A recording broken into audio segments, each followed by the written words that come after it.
Okay, this is going to be another Ring of Honor Classic review. This is going to be Final Battle 2006. I would say without a doubt the best Final Battle that Ring of Honor's ever put on. Definitely one of the best shows of 2006. And yeah, man, I mean, I would actually say I actually had this at number 3 in the top 25 Ring of Honor shows of all time. I think at one point I actually gave it a perfect rating. I wouldn't go that far, though. Now that I watch it again, it's probably like a 9.5 to a 10. I mean, in the past, I actually gave this a 10. I think that's a little bit high. And, you know, some people actually think the show is overrated. Some people have called this the WrestleMania 17 of ROH shows. So there is some mixed feelings on it. There's a lot of, you kind of have to be an ultra smart to really appreciate it. I think a lot of the praise from the show has to do with Samoa Joe's promo, which if you're not really that in tune with, you know, historical Japanese wrestling, you're not really going to grasp how much of a markout moment that promo was. But yeah, let's get into it. There's a lot here. This is the second show from the Grand Ballroom. I would say the first 2 New York City shows from the Grand Ballroom, they just kind of knocked it out of the house. And with this final battle right here, it's kind of weird. It's kind of like, it really showcases like the old school Ring of Honor, and it kind of foreshadows like the new school Ring of Honor. It's kind of a beautiful blending of where the company used to be, going towards where the company is going, and so it had a lot of that there, because you saw in 2007 there's so many new fans that became fans with the pay-per-view deal and all the good stuff that happened in 2007. So first match of the night, we had Christopher Daniels, Jimmy Rave, Davey Richards, and El Generico in a 4-corner survival match. Yeah, this match got a lot of time. I mean, one thing you notice about the shows back then is they didn't feel rushed, and you know, the burning out the crowd wasn't so much of a challenge back then. And I was just thinking, you know, when you have talent like this, it's like you don't really have to worry about burning the crowds out. But so I thought the match kind of, you know, started off slow, but you didn't really have to worry about, you know, the crowd being bored by it, because everyone was just so over. I mean, for El Generico, this is like his first, you know, Steen's not on this show, but this is like Generico's first like big break in ROH as a singles competitor. So he really, you know, really got a lot to shine there. Davey was still young and still trying to make a name for himself, so he busted his ass. Christopher Daniels, this was kind of weird. This is kind of like when Christopher Daniels was going through, you know, Vince Russo booking TNA. So, you know, at the time, I kind of felt like he was kind of directionless in both companies. And Jimmy Rave actually got the surprising win here. He just kind of picked his spots and got the surprising win. Eventually, he would challenge Nigel McGuinness later on in the show. So that was this is a big night for Jimmy Rave. This might have been the biggest night of Jimmy Rave's life. And he got a lot of heat on this show, too. The fans just hated Jimmy Rave. He got good heat, though. I mean, it was the kind of heat that Roderick Strong was never really able to get. And that's why they turned Roderick Strong babyface in 2008. So move on from there. Next up, we had Adam Pearce taking on Ricky Reyes. Yeah, like you know, this is the worst match of the night. I mean, but both, you know, I was never a huge fan of Adam Pearce in the ring. I know he's a good booker and everything. Ricky Reyes, you remember Austin Aries buried him at Final Battle 2005. So, you know, with this match right here, Pearce, there's a lot of Repo Man chants to Adam Pearce, and there's also another chant to Pearce that said, you know, you got bitch tits, and then Pearce started flexing in front of the fans. It was kind of a fun match. It wasn't terrible, but yeah, this was kind of like the filler of the night. Next up, you have BJ Whitmer and Colt Cabana teaming up to take on Brent, Albright, and Jimmy Jacobs. And like I said, like the show really kind of foreshadows like what Ring of Honor was going. Like you could see glimpses of the dark age of the fall of Jimmy Jacobs coming out in the promo that he cut before this match. And at the time, Jimmy was actually feuding with Colt Cabana and BJ Whitmer. They had the blow off Colt Cabana match at Fifth Year Festival Chicago in the Windy City Street Fight, and then you had the steel cage match with Whitmer and Jacobs at Supercard of Honor 2. So this was in the midst of Jacobs building up both of those feuds at the same time. You know, the only part in the match where I thought the crowd was kind of dead was when Albright started doing the Germans. You know, at the time Benoit was still alive, and you know, Angle had just been Germaning Samoa Joe to death in TNA. this is when Angle and Joe were in the midst of their feud. So I think, there was just no reaction for German suplexes. In Ring of Honor at the time, you had to be different. You had to be kind of, doing something unique as opposed to what TNA and WWE were doing at the time. BG Whitmer took a sick table bump in this match. The match, for a tag match, I would say this was good. You saw a lot of the good undercard guys who really carried the ROH undercard back in the heyday, got to shine there, and I really thought it was, big victory for Jimmy Jacobs there. It gave him a lot of heat, heading into those 2 mega feuds that he would have going into 2007. So we move on from there. We have Chris Hero and Claudio Castagnoli as Hero. Hero would always pronounce people's names like different, like kind of like Steve Summers on WFAN. He would call it. We just wrestled the Kings of Wrestling in Connecticut. The Hero was always kind of a smart ass when it came to pronunciation. So you have Hero and Claudio versus the Briscoes, and man, this is when the Briscoes were on fire. The Briscoes were, you knew they were going to be like the tag team of the future in Ring of Honor in 2007. They just got so much better. They were just on top of their game. And yeah, I mean, when you think of the Briscoes and the Kings of Wrestling, you think of like the 2010 matches, the Big Bang, Death Before Dishonor 8. But you forget, like, Final Battle 2006, that, this might have been their best match. This is amazing stuff. Claudio, this is like his breakout match. He was supposed to be going to the WWE, but I don't know. There was like rumors that he got into a fight with a fan, and then Vince didn't want him.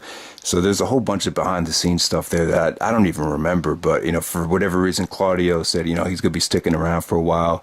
But yeah, Briscoes and the Kings of Wrestling, they tore the house down. There was a sick Hurricanrana. There's, the Briscoes double team offense off the top rope was insane. Even Hero here, he as a heel, he was able to really show his, high flying stuff. And Claudio at the time, you guys remember he used to do the airplane spin without the hands? Like, back then, he was even doing, he actually had both Briscoes on his shoulders and was, like, spinning them around like they were nothing. It was crazy. But, yeah, awesome stuff here. I mean, the crowd was so loud for this match that the audio kind of felt distorted. So the match was really that good. Basically, the match ended when Claudio tried to hit one of the Briscoes with the briefcase. I forget what do they call that briefcase? Can't remember the exact name of it, but it ended up costing Hero the match. And then, Larry Sweeney. This is one of Larry Sweeney's first appearances at Ring of Honor. He was actually a lot thinner back then. And he actually blamed Claudio for Hero losing the match, and basically said he doesn't need Hero doesn't need you bringing you down. So it's either you got to choose between me or Claudio. And so Hero actually chose Larry Sweeney. So that was the breakup of Hero and Claudio, and they would go on to feud in 2007. And this is kind of like this whole start of the whole Sweet and Sour Incorporated stable. You saw, it was.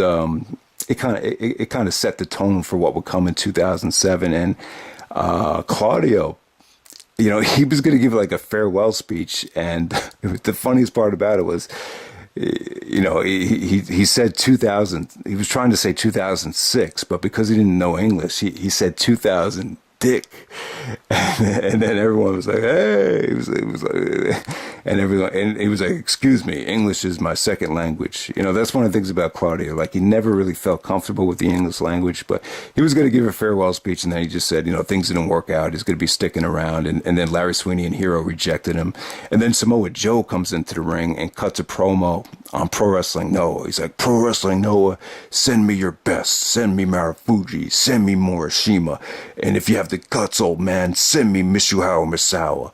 And it was kind of like that. That's like one of those, I think Truth Slayer said like that was like one of his biggest mark out moments ever. So that's why a lot of people probably, put this show over the top because of the Joe promo. And eventually, he would challenge Pro Wrestling Noah. And at the time, Joe was actually feuding with Nigel, and Nigel was actually wrestling like part-time in Pro Wrestling Noah. So, this could have easily led to a Samoa Joe and Nigel McGuinness match, but it ended up being Samoa Joe versus Morishima in a special attraction match. And, I was just thinking, like, there were so many ways you could have done it. I think maybe in retrospect, I wouldn't have minded seeing Joe win the title back. or maybe Joe win it from Morishima, or Joe drop it to Morishima, and then Morishima drop it to Nigel, or maybe Joe becomes champion and Joe drops it to Nigel in London, during the 5th year festival. I don't think you had to give the belt to Homicide, but in retrospect, you'll see why I think they gave it to Homicide. But bottom line is the Samoa Joe promo was it was one of the it probably is the best Samoa Joe promo ever. So next up we have Nigel McGuinness taking on Jimmy Rave in an impromptu match. At the time, Jimmy and Nigel were feuding with each other. And it was declared the winner of this match would go on to become the #1 contender at 5th Year Festival in New York City on February 16th. And surprisingly, Jimmy Rave actually wins the match with the heel lock. Nigel tapping out. I would say that, like, if you saw this show live, this might be like the most surprising ending ever to a Ring of Honor match. At the time, Nigel was ready to be champion. I really think, you could have put the belt on Nigel here. Bryan Danielson was going to drop it. It probably should have been to Nigel McGuinness in retrospect. I always thought Nigel kind of won the belt a little bit too late, to be honest with you. Maybe give it to him here while he's still healthy and in his prime. But no, man, it was Jimmy Rave actually won the #1 contender match here. And this is great stuff, though. The crowd was kind of dead by this point because, Nigel and Jimmy Rave wasn't promoted, didn't have a lot of hype behind it. But Nigel, like, you see why his career got cut short. He took a TKO bomb on the edge of the ring apron. He took Shining Wizards right to the knee, right to the face. I mean, he took a lot of punishment. And then, him tapping out to the heel lock. They really, Dave Prazak really sold the heel lock on commentary. He was like, man, imagine how painful that heel lock must be. Jimmy Rave is unstoppable. So Jimmy got a lot of heat. And even after he won the match, he got the John Cena treatment that you still suck. So move on from there. That was a great match. Maybe one of the most underrated Ring of Honor matches of all time. So next we have Austin Aries, Roderick Strong, and Delirious taking on Shingo, CIMA, and Matt Sydal. I mean, I could see, like, some guys thinking, maybe the match feels a little bit thrown together. But CIMA was a special attraction for Final Battle Weekend that year. And Shingo was already in the States wrestling for FIP. So, you could kind of, fool the fans and kind of, promote, like, oh, this is Dragon Gate. Dragon Gate made such a buzz. WrestleMania weekend. It's kind of like we're bringing Dragon Gate back to Final Battle, and the only guy you're bringing in is CIMA. So it makes it look like they're spending more than they really were. So maybe that's what it was. Plus, you had that whole thing with CIMA. I think CIMA and Naruki Doi lost to Austin Aries and Roderick Strong at WrestleMania weekend, so you had that whole thing, all the history there. But you had the Matt Sydal. He was actually a tag team champion at the time with Christopher Daniels, but he was in this match by himself. And you had Matt Sydal and Delirious were actually the finals of Survival of the Fittest. So you have little things that kind of tie these guys together that you might not really know about if you just saw the show for the first time. I mean, the pairing actually does make sense, but I don't think you've really ever seen Dragon Gate in New York City before, and I don't think you really ever saw him again in New York City. So this is kind of like one of the only times that CIMA was in New York. So that's what made it a big draw, and it kind of had everything just worked here. Sydal was crazy. Sydal did some beautiful things in this match where he would just jumped on one of the guy's shoulders and countered into a Hurricane Rana.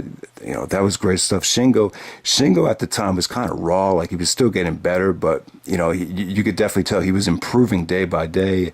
Delirious was even over as hell in this match, man. It really worked out great. And her "Please Don't Stop" chants, and his "Please Don't Stop" chants. It's kind of like wrestling fans having an orgasm, like, oh, please don't stop, please don't stop.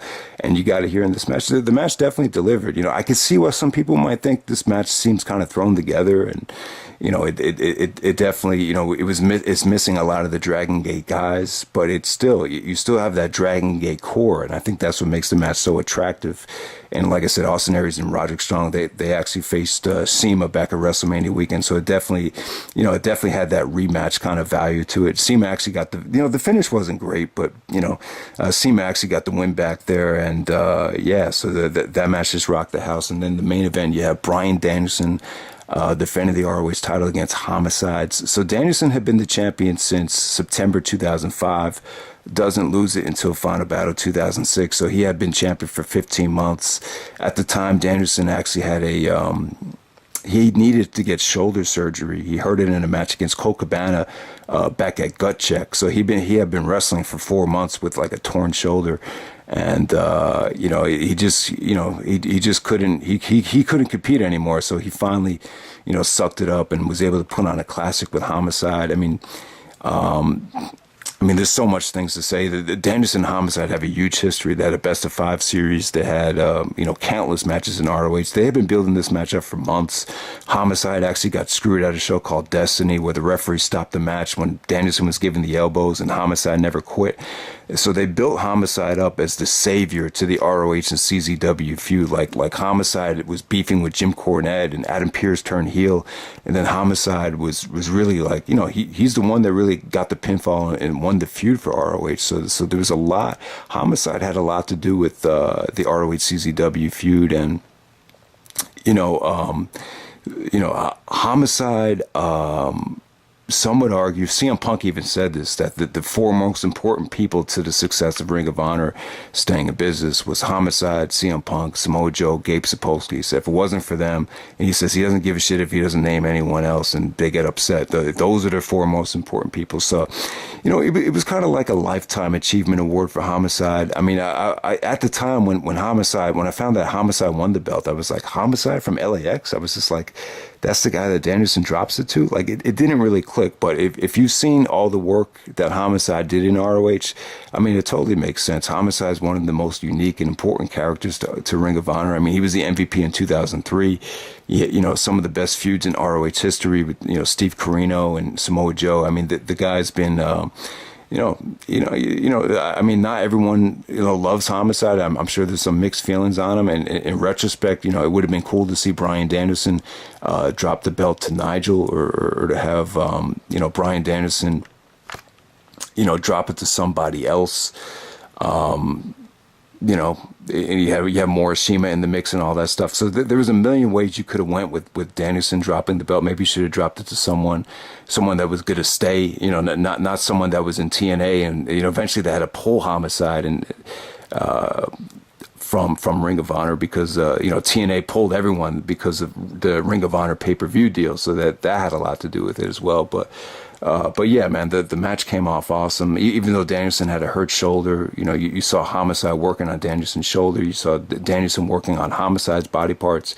The cat mutilation stretch, that had great drama because, the fans were chanting, please don't tap, please don't tap.